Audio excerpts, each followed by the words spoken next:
Does anybody have a board report? No. Okay. No. And Sue is here. We have everybody. Darvin, I saw came in. I still didn't see Sue check in. Hi, Sue. Hi, everyone. I'm on. I'm here. Okay. And Connie is here? Yes. Okay. Okay, you guys are on streaming now, and you guys are pretty much live now. Okay. Well, we'll call to order the meeting of the Monrovia Unified School District Board of Education at 5:16. And we will have our Pledge of Allegiance led by Maritza Travanti. Okay, thank you, President Hammond. Please stand.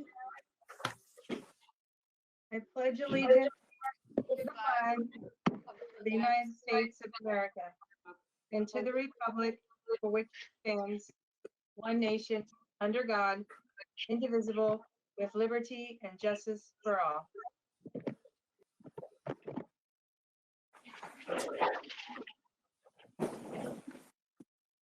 Thank you. Obviously, we are not at the district office. We are all in our houses, remotely doing our board meeting. I'd like to thank our technical advisor, Charles Pavakin, for making sure that we're all connected and getting this out into the public. Earlier, we had a closed session and the board took no reportable action. Dr. Tarosian, is there any change in the order of business? There is no change, President Hammond. I'll entertain a motion for the approval of the minutes from the March 25th meeting. So moved. Entertain a second. Second. We have a motion and a second. Is there any discussion? Maybe please have a roll call. Board Member Gilliland, Yes. Board Member Lockerbie, Yes. Board Member Travanti, Yes. Board Member Wong,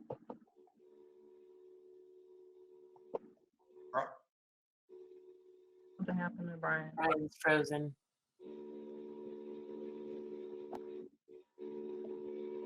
Brian, can you Board Member hear? Wong, Yes. there it is. Board President Hammond, Yes.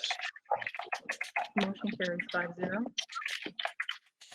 We'll now have entertain a motion for the minutes of the Special Board of Education on April the 1st. So moved. So moved. Second. Motion and a second. Any discussion? Maybe please have a vote. Board Member Lockerbie, Yes. Board Member Travanti, Yes. Board Member Wong, Yes. Board Member Gilliland, Yes. Board President Hammond, Yes. motion carries 5-0.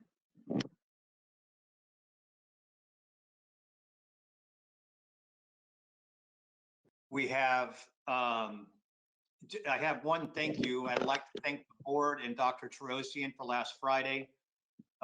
We met in a very safe manner at the school district and caravan to each one of our school sites and did a very respectful rolling parade, thanking all of our food service people who had dedicated and given up their spring break vacation in order to make sure that the people in this community had food. I'd like to thank the board for doing that, and Dr. Tarosian for organizing it. It was a very good event, and I do know that it meant a lot to the people that we came out and thanked them for what it is that they did. I appreciate those in the community that have come out and thanked those folks.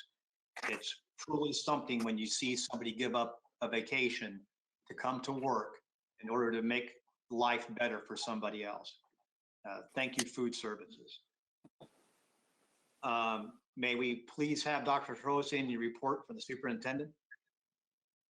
I have no report today. It will be part of the information item. Okay. Up next is public comment. The board encourages public participation and invite you to please give your views to the board. Since we're in a different environment, we need to have your questions prior to a meeting so that they can be introduced since we are not in the public. Ms. Huff, do we have any comments for items that are not on the agenda or on the agenda? Excuse me. There are none. And we'll close that portion. And do we have any public comments for items that are not on the agenda? There are none. And we'll close that portion of the meeting. We will move on to informal reports. Dr. Terosian, will you please give us an update on the district?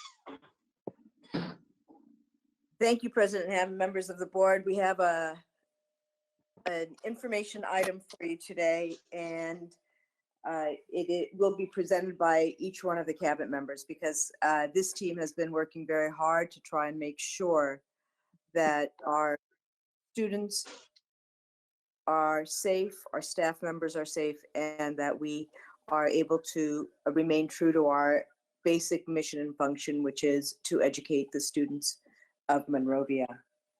It's difficult to believe that just 2 months ago, we sent out our first of almost 30 messages about the novel coronavirus to the community. The information back then was so limited and the threat seemed very distant. And in this short time, that threat to our health and safety has certainly crept into our lives. At each step, we followed the guidance of experts to inform our decisions and our calls to action. And this evening, we'll present a brief overview of those steps and the work yet to be done. Next. We, on Friday the 13th in March, the board held an emergency meeting declaring a state of emergency in our district and dismissed students from school until spring break. We are also assured that our funding would remain stable for the year and therefore would not need to reduce our workforce. I think we were all very grateful that we could take care of our people so that they could take care of our students and one another.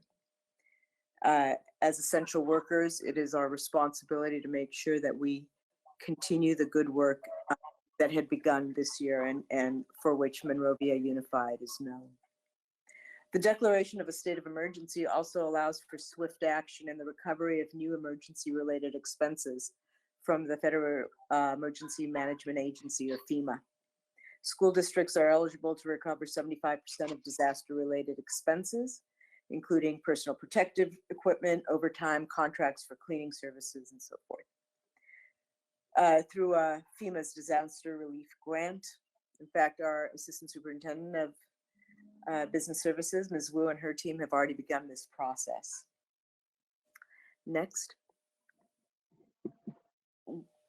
We began the process of dismissal by establishing resources for learning and support hotlines and identifying some immediate needs. We deployed 1,600 devices. We established regular communication routines with each of our teams, this accordion process of communication. Really what we are trying to do is recreate in the virtual world what we had in place in the physical world. And that takes some time. But of course, that physical world and that safety and access to nourishment is also incredibly important. So it was important for us to establish continuity of meal service for our students. And it was not just about supporting our students. It's also about supporting our staff members, allowing them to work from home. And so our technology department absolutely had to deploy additional laptops, establish virtual personal networks or VPNs so that our district office personnel could communicate with the Los Angeles County Office of Education to ensure payments, whether it's to our staff or to others, and to make sure that there's a continuity of service and communication. In fact, establishing two-way communication with our phone lines so that if anyone were to call our schools or our district office or any of our staff members, there's a way to answer and that we would be responsive. So all of that took time, and those were our immediate needs. Some of these we continue to work on to refine. Next. About this time, I really thought we would be returning to school just a few weeks later. And fortunately, though, the decisions that we made at the time were based on long-term implications. So rather than hand out packets only or call for a 3-week spring break, things that some of our surrounding districts did, we asked students to take home all their books that Friday and distributed devices to students who did not have a personal computer at home. We also created a website that would house the framework of our distance learning format, literally over a weekend. And Dr. Kaiser will speak more to that, as well as Dr. Jackson. The following week, the student return date was pushed back by a month to May 6th. Instructionally, we realized very quickly that the review and enrichment that had been delivered for the first week would not be enough to promote student proficiency in the subject standards taught at each level. And we began determining and discussing additional supports for teachers to develop robust lessons and students to master the standards, and support for parents who are now facilitating teaching at home. Next. Actually, would you go back one slide? We also began fielding those questions about tests, advanced placement tests, SATs, and grades. On March 23rd, the College Board, which oversees the tests, the SAT, the ACT, and the AP tests, communicated and provided some additional information, including how the SATs, actually, SAT has come back and since said that SATs are canceled this year and it will not impact admissions, but as did ACT. The AP and College Board provided additional tutorials and changed the format of the tests so that they are 45-minute tests that can be taken at home, and the information is going to be condensed to that which had been taught up until student dismissals. So everybody is working on this. College Board is based on the East Coast. This is a national emergency, and the decisions that Monrovia makes must be made in coordination and with information from this larger country, so that we really are all moving together and that the students of Monrovia are benefiting from some of these resources. On March 30th,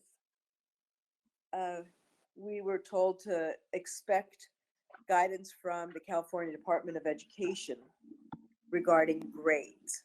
And so the question regarding grades has come up more than once, and we thought, okay, if the state of California is going to issue guidelines and direction, it's best that we await that in order to make the most informed next steps. Again, always relying upon the guidance of experts.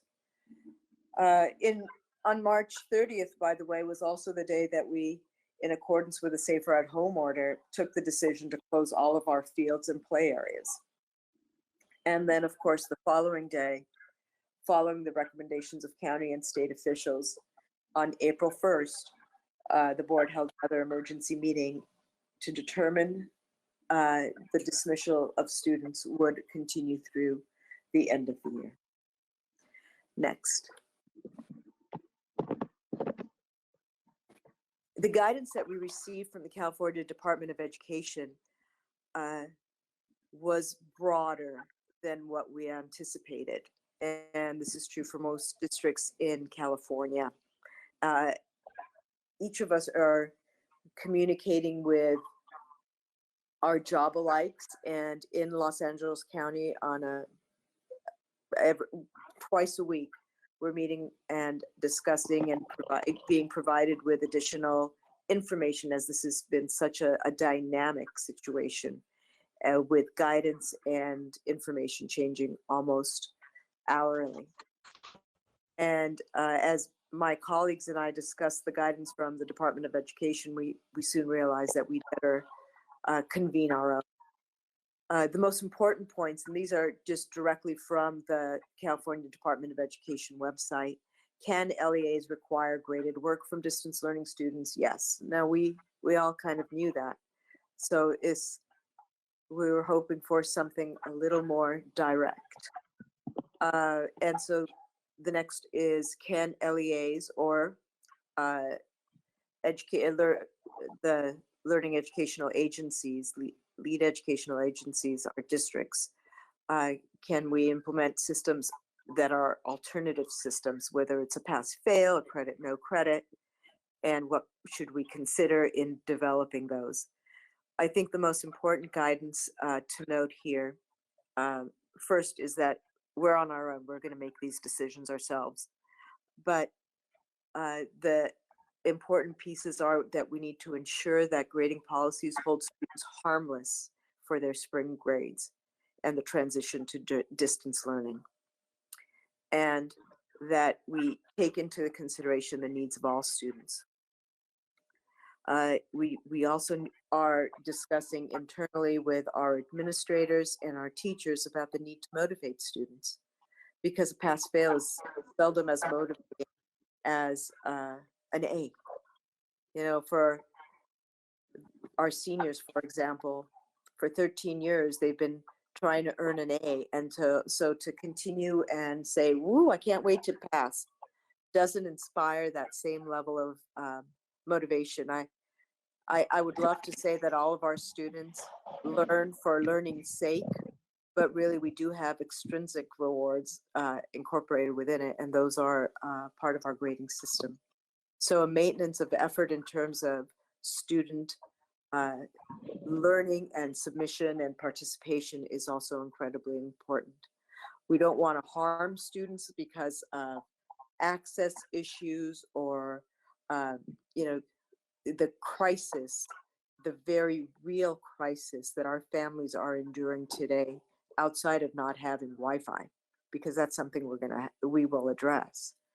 It is about the very real crisis that this country is enduring. And we want to make sure that students whose families are dealing with employment issues or health issues are supported, and we provide grace in the process. And so as we discuss grades and timelines and expectations for submissions, we're also going to look for flexibility. It's not the same. The world has changed. And as we develop our recommendations and finalize our plans, we want to make sure to take that into consideration. We're also looking at it, this is a larger timeline than what we had initially anticipated. So we will, going through a more deliberate process, be able to say that we've thought this through and this is what we do in case we are impacted like this again. Again, every decision we made over the last 2 months has been grounded on 2 fundamental principles. How can we ensure the health and safety of our students and staff? And how do we best realize our mission to educate the children of Monrovia? So we perform essential work. Every employee in the district contributes to the realization of that mission and the essential work. And, you know, we begin first and always with instruction and learning. And I think I'd like to turn it over to my friend and colleague, Dr. Kaiser, Assistant Superintendent of Education Services, to discuss the learning process. Yeah, good evening, board and community. Our instructional platforms have been a key piece of this online learning that we've entered into. The basic platform that the teachers in Monrovia are using is the Google Suite. We're also using video conferencing for meetings and Class Dojo for communication, keeping that two-way communication open between our students and our teachers and our families. Our training in the Google Suite actually began in 2015. So we've had 5 years of training of our teachers over time, and we've had in-depth training for our iCoaches who became experts on each campus. We never realized what a gift that would be until we saw the sudden closure of our schools. We had in-depth training that was delivered on March 16th and March 20th on how to best use the Google Suite technology in the online instruction. We have a team of instructional specialists in the educational division, and they are going to begin office hours to help parents by training them on topics that are pertinent within the Google Suite. That will be publicized on the website in the distance learning portal, and that will begin the week of April 13th, next week. We have online instructional information that may be found on the MUSD website on the distance learning link, and there's information here that is robustly developed for parents, teachers, and students. Next. This is what the landing page looks like when you go into the district website, and then you access the MUSD distance learning platform, and you can see that there is a portal for parents and guardians, students, and educators, and there are resources in each one of these arenas.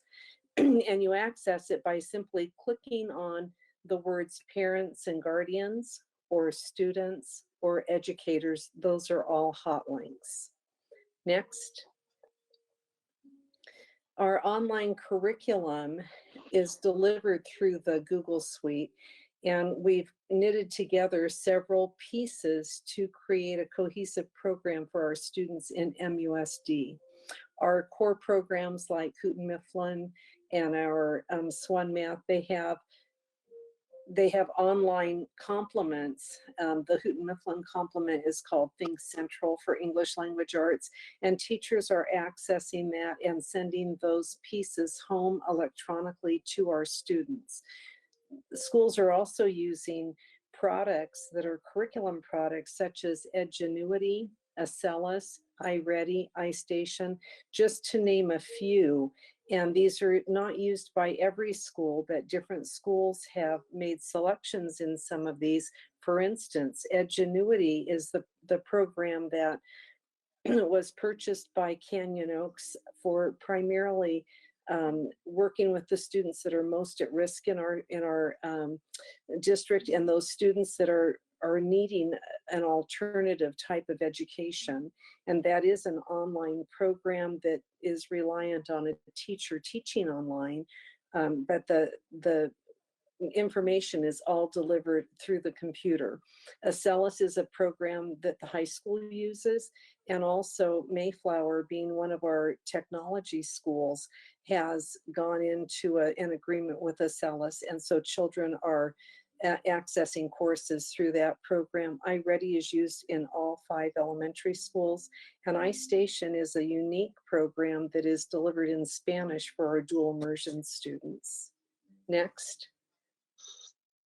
In terms of online instruction, teachers are providing class content and assignments aligned to our pacing guides and our grading standards and feedback in the online environment. It is critically important that when work is assigned, that the students receive feedback on the target, on how well was the work done, what could they do to improve that work next time.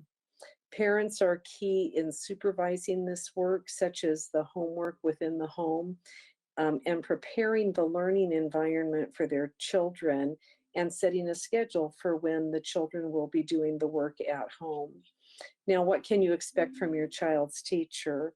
Your child's teacher will be contacting your children several times a week. This may be through a Zoom classroom type setting. It may be through email. It may be whatever way they can to contact your children to have some face-to-face time or to have that personal quality messaging back and forth. Teachers and assignments will be teaching and assignments are going to be sequential and aligned to the California state standards, and there will be feedback on work completed. Grades will be assigned at the end of the semester and the end of the trimester. Right now, principals and teachers are working on developing the grading system, because with the change and the guidance that we've received, we know that the grading system will need to change a bit. Next.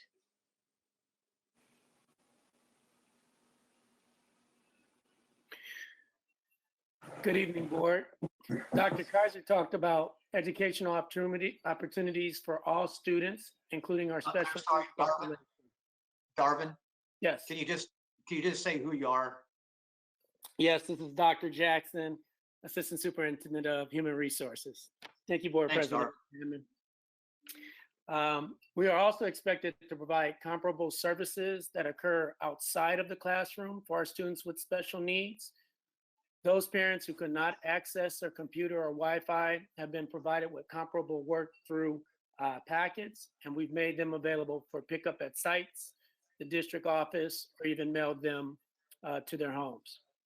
We have adhered to legal guidelines by notifying parents of students with IEPs that services would occur in an alternative setting due to the COVID-19 virus.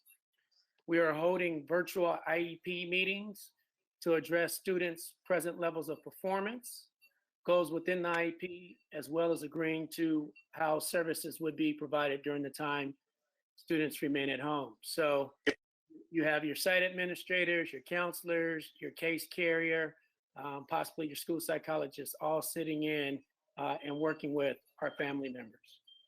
We've been adhering to guidelines regarding these IEP goals, the services provided, as well as documents requiring updates and the like. Our providers that are not in the classrooms, such as our speech therapists, school psychologists, are providing services through teletherapy. Our physical and occupational therapists, our adaptive PE teachers and behavior specialists have made themselves available for consultations and are currently reaching out to parents to determine their needs and providing suggestions, additional resources, such as videos to model the expected behavior or activity. Next. A robust special education staff website was established, providing significant resources, including literacy, math, science, and a wealth of online activities for preschool to 12th grade. Links have been provided for speech pathologist strategies and mental health resources. Our instructional aides are beginning to support the teachers in reaching out to students, and will eventually be creating office hours, making themselves available to assist those that are struggling with content via phone or an online platform. Next. A parent website for parents of special needs was also created, providing similar resources that are on the staff website. In addition to academic resources, parents will find enrichment links such as art, music, and theater opportunities. A link from our very own behaviorists providing those strategies and videos I just spoke about are there as well. The special ed department is continuing to virtually host parent support groups.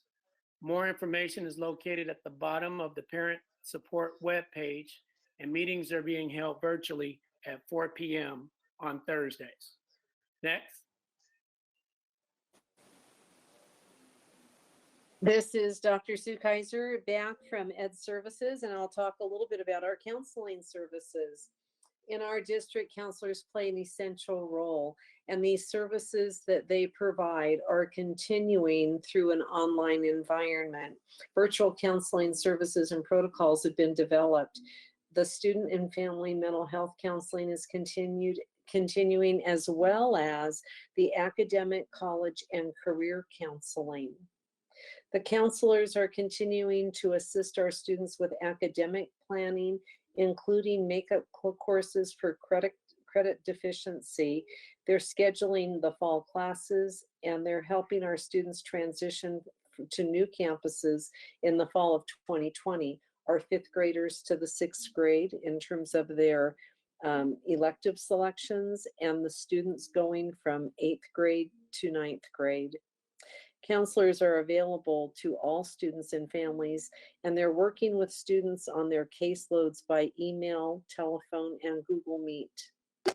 College and career counseling is handled virtually using Google Meet, Naviance, and Aries, and counselors have been trained in protocols to ensure safety of every student in this new meeting format.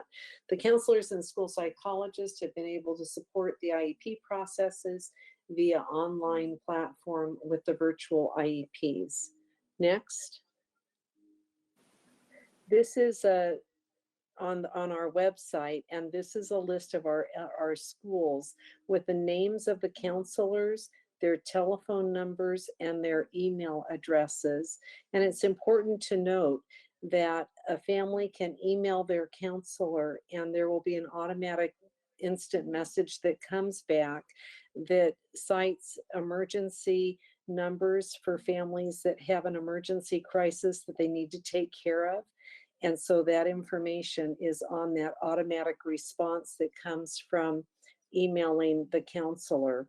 The counselors are checking their emails and getting back to their students throughout the day or anybody that would contact them. Next. We have mental health partnerships in our district with outside agencies, and those services are continuing to prevail throughout this time. Some of our partners are the DeVille Family and Youth Services, our Monrovia Police Department, and Care Solace. All of these partners are continuing to do work with our families and our students and are available to take care of needs as they arise. DeVille Family Services works with our students in counseling settings. The Monrovia Police Department, we work with them in terms of keeping our community safe.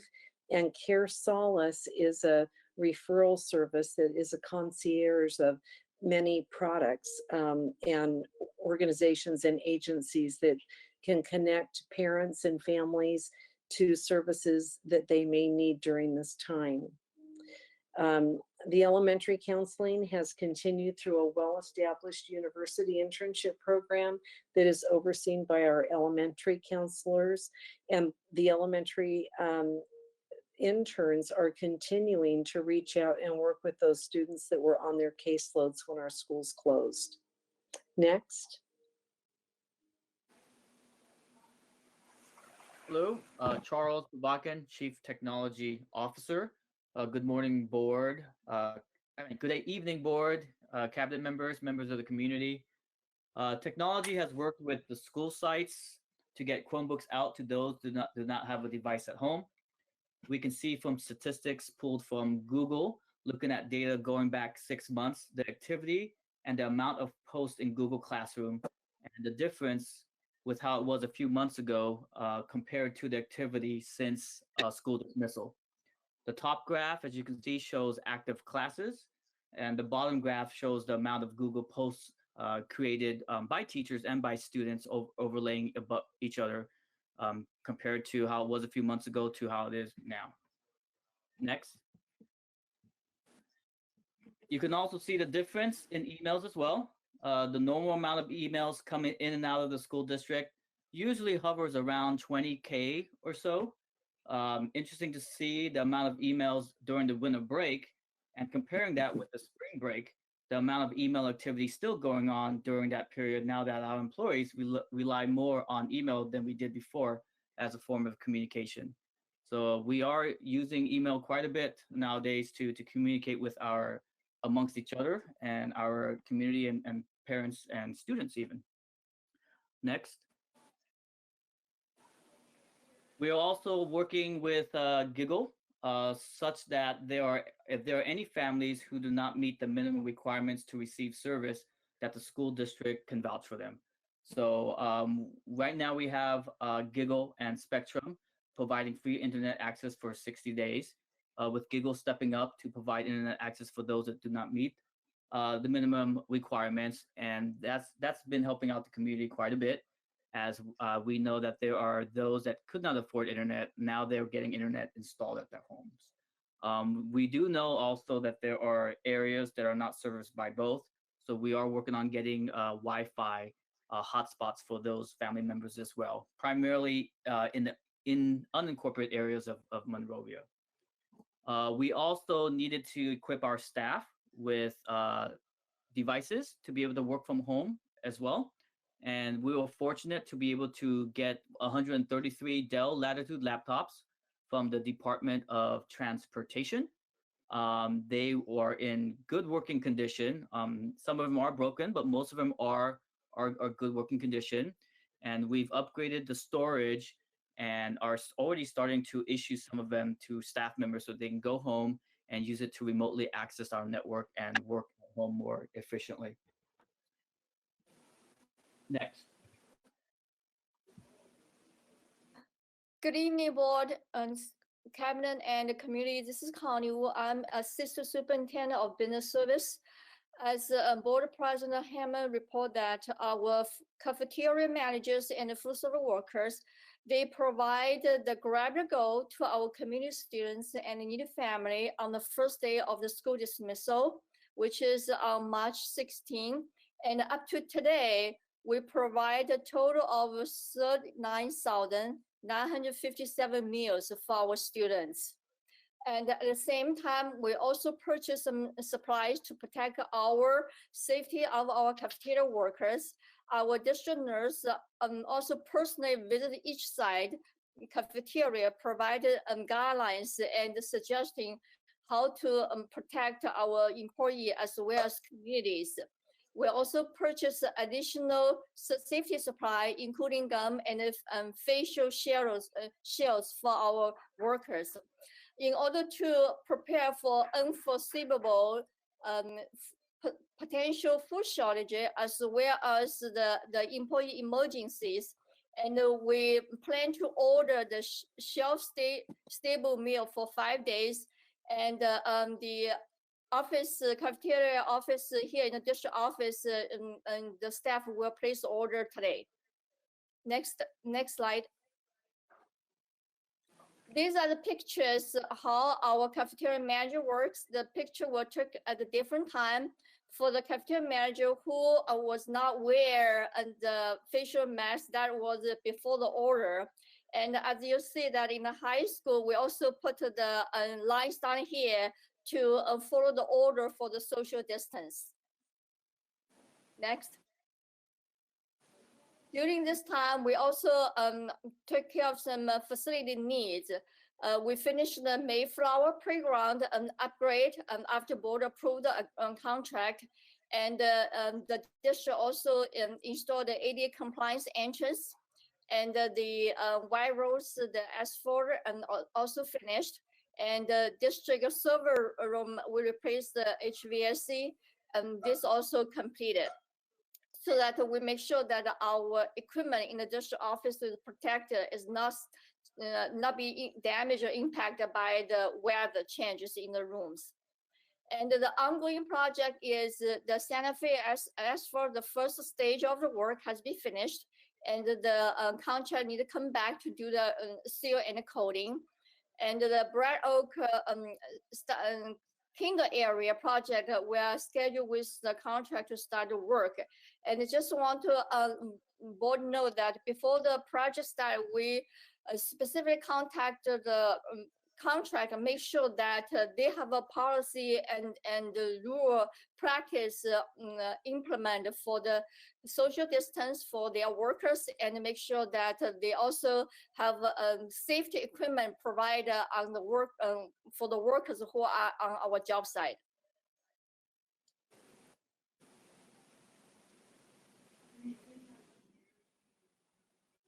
Next, I think is Davins.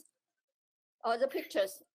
Yes. Yeah, those are the Davins. Those are my pictures for the facilities, and there you can see the playground at the Mayflower project finished, and the White Rose and the Santa Fe the asphalt project has already been done, and the asphalt from the Sanofi just need the contract to come back to the coding, the last second phase of coding and sealing. Yes, this is Dr. Jackson, Assistant Superintendent, Human Resources, rejoining you.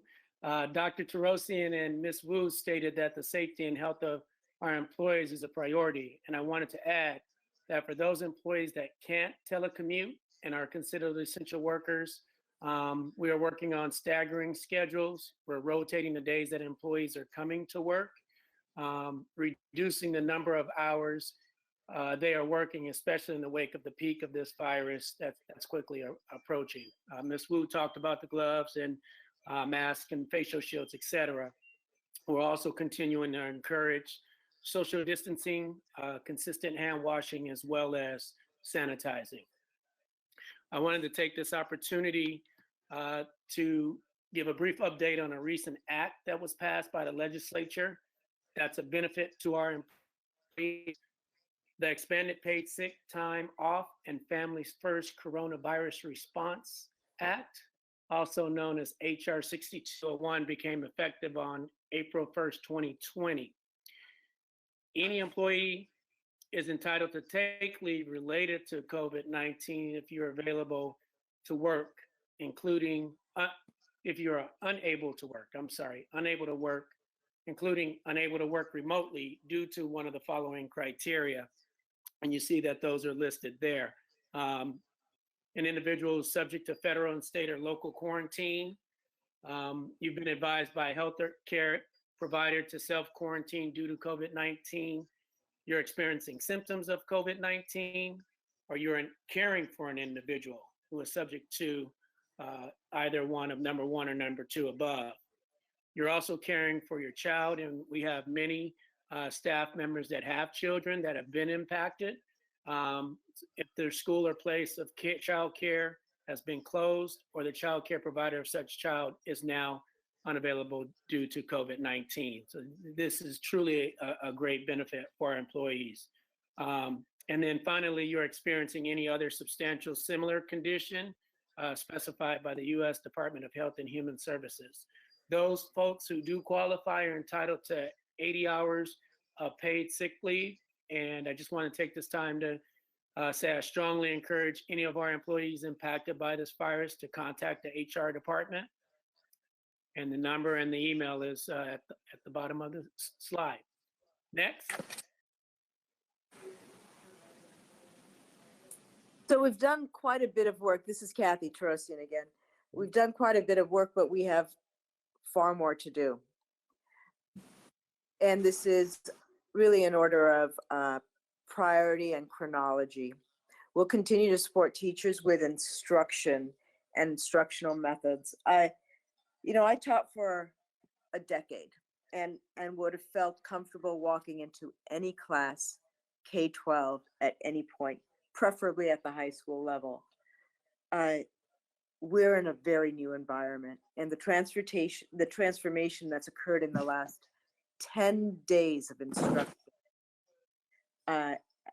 is nothing short of remarkable. Nothing in our teacher credential programs, nothing in our administrative credential programs has really covered any of what we are experiencing and determining now. But we do know some basic things about what is true in terms of learning, pedagogy, motivation. And we take those pieces and incorporate them into our decisions. We'll also be rolling out Parent Square as a consistent and reliable communication method and platform for all our schools and all our parents. We'll finalize the grading process and have some more information through schools. And teachers would be communicating with parents. We need to identify a pickup process for students and staff to pick up their personal belongings. Every school will figure out their own process, but that's going to come down the line. And we'll need to determine recovery efforts.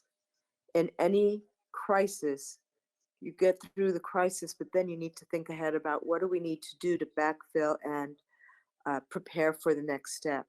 That recovery is a recovery in terms of learning. This was not the platform or the manner in which any of us had intended to teach.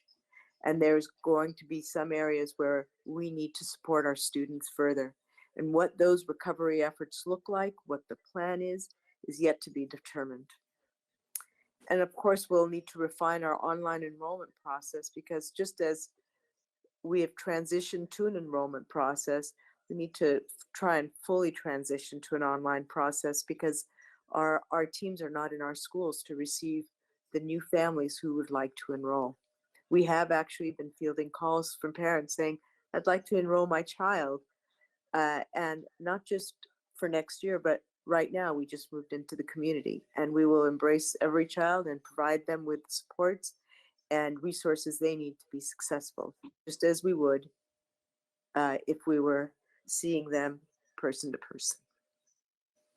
That concludes our report, and we are available for any questions. It certainly took a little longer than we anticipated, but we wanted to be thorough.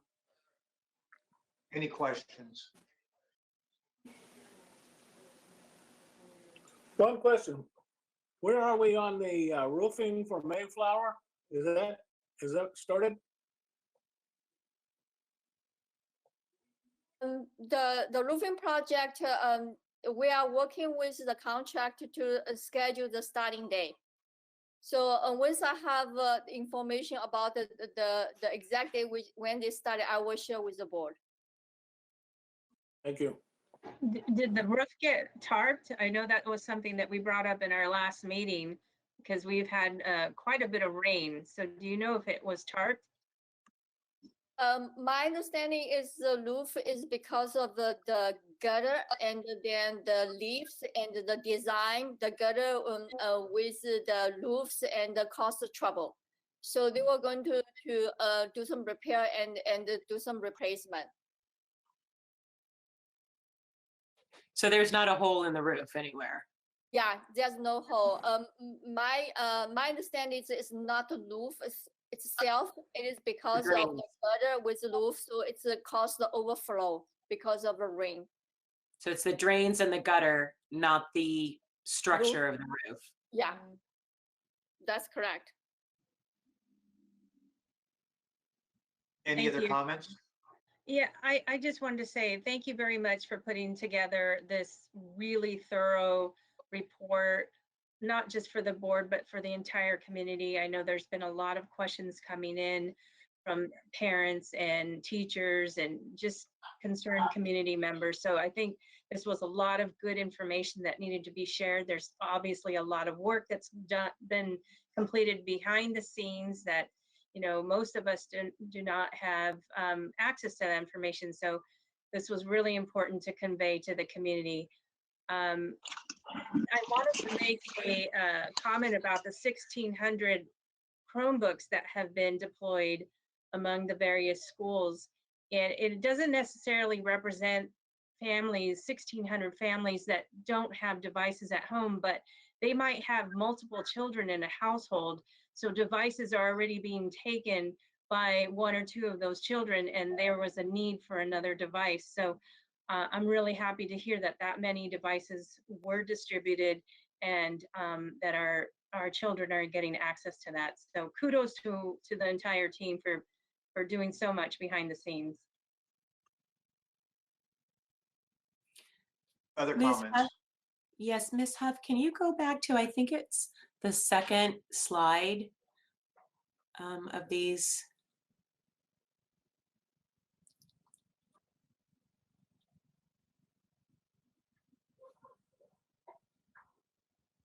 Maybe one more back. Or is that the first one? Is that the first one? That one, yeah. No, the other one. Not that one. There you go. No? The immediate No. needs. I think it, well, that one, yes, no. No? Not that one, the one just before it. Oh, I'm sorry. You guys are on a delay. Immediate needs? Immediate needs. Okay, it'll catch up. There's a Okay, little no, bit of a it's delay. fine. Immediate needs, I see it. Right here, I just wanted to mention for the public or reiterate for the public and say thank you to everyone that's working on this. Dr. Thorosian said that they've established regular communication routines with the cabinet and the district office and the principals and the staff. And I wanted to make sure that the community understands that there's constant communication between the cabinet and the district and the teachers. The teachers are being given instruction. The teachers are communicating with each other. They're communicating with their administrators. There's constant communication that's going on.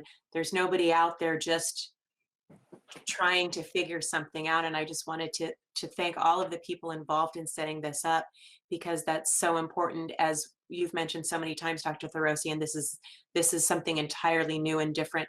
And I appreciate so much the web of communication that you have set up for all of our staff to be able to have instruction and have new best practices on how to move forward with educating our students and meeting our students' needs. So I wanted just to say thank you so much for creating that and continuing to build that and expand that, because that's really important. I want to make sure that everyone understands that this is in place and it's growing and it's a support for our teachers, for our staff, and for our students.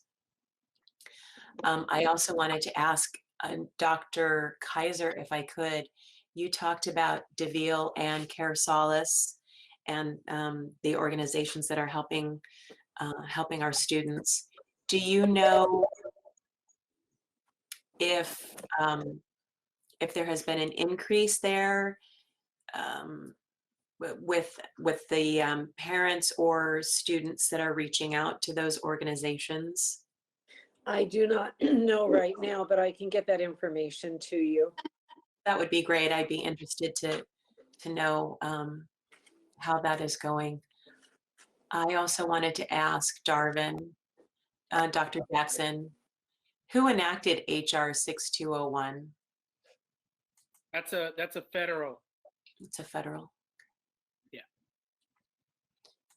And Dr. Thorosian, how are we going to roll out Parent Square? How should parents expect to learn about that? Will they be given an email? Will they find information on that on the website? I will send out a communication to all parents, and to the community, as well as one internally to our staff members sharing it. We'll also have an introductory email come through Parent Square for personal sign up, and provide some training for our administrators and teachers to use it. It's not very in-depth. And when I asked whether or not we needed training for parents, they said, no, it will come to you, and it will be that simple. Yes. Oops, I muted myself. Thank you. You're welcome. Any other comments? I just have one. May we please have a copy of this staff report attached to the landing page on our website? The information in here is incredibly timely and critical for people, and it will answer a multitude of questions that people may have about what we've done, what we're doing, and what we're going to do. Of course. We'll get that done tomorrow. Thank you. Everybody okay? Okay. And we'll move on. We'll move on to the consent agenda. Entertain a motion for consent. So moved. Second. Motion and a second. Any discussion?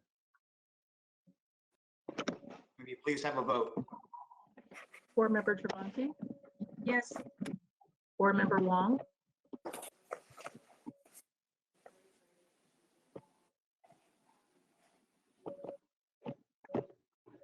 I think Brian just answered. I just couldn't hear it. Are you saying yes, Brian? He's frozen.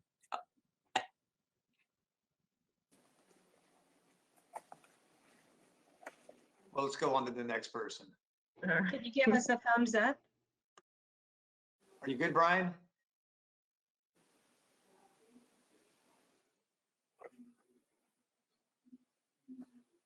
All right, Board Member Gilliland, Yes. Board Member Lockerbie, Yes. Board President Hammond.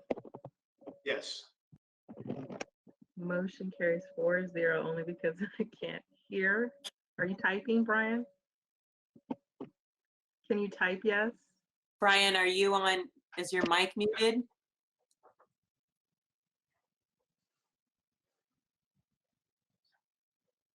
All right, motion carries 4-0. Wait. He just said yes, 5-0. Excuse me, he typed yes in the chat box. Okay. Dr. Tarosian, the pending board issues. I don't have any updates with the pending board issues. However, I do want to note further down in new business that the webinar is not yet confirmed. And so we are working through some processes to see if we can get that done. I didn't want to skip over it. I simply didn't want, I hadn't had a chance to mention that and to say anything more on the agenda for that. So we are still working towards providing that information in a different manner. Okay.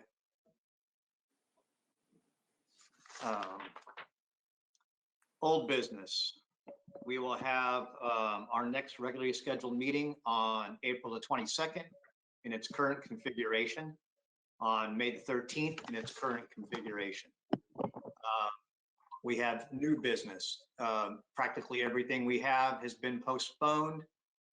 The all MUSD open houses have been postponed.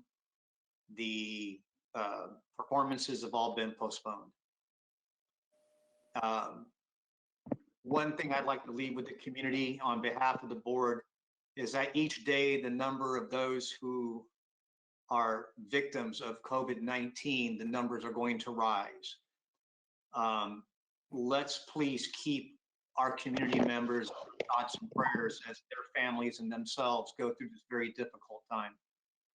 I'd like to thank our staff for doing a fantastic job getting all this information done and learning a new platform and making it work in such a short amount of time. I'd like to thank each and every one of the people who have come together to work so hard to make it so that our children have an opportunity to learn. And if we have no further business before this body, we will stand adjourned at 6:13. Adjourned.